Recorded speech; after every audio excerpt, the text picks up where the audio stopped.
సన్నబియ్యం పంపిణీ చేస్తుంటే ప్రతిపక్షాలు ఓర్వలేక ప్రభుత్వంపై ఆరోపణలు చేస్తున్నారని మండిపడ్డారు ఎమ్మెల్యే యశస్విని రెడ్డి.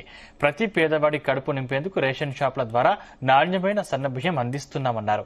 గత ప్రభుత్వంలో పేదవాడికి నాణ్యమైన బియ్యం అందలేదని తెలిపారు. పాలకుర్తి మండలం మాదాపురం తండాలో రేషన్ షాప్ ద్వారా సన్నబియ్యం పొందిన గిరిజనుల ఇంట్లో ఎమ్మెల్యే యశస్విని రెడ్డి భోజనం చేశారు.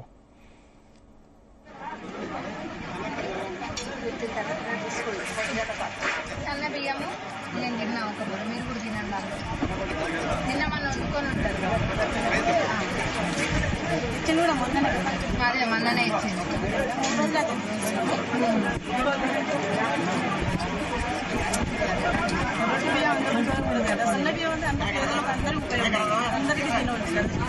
అదే దొడ్డు బియ్యము నేను ఎవరిని అడిగినా కానీ దొడ్డు బియ్యం అమ్ముకునేటోళ్ళంతా దోశలు పోసుకొని కన్నా, లేకపోతే మీ జొన్న రొట్టెలు మీకన్నా బాగా జొన్న రొట్టెల్లో కలిపి కొట్టించుకునేటోళ్ళు.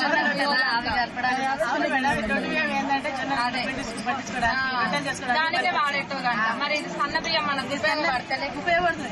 సన్న బియ్యం అంటే మనం తినడానికి పనికి వస్తుంది అందరికీ, పేదోళ్ళకి అందరికీ.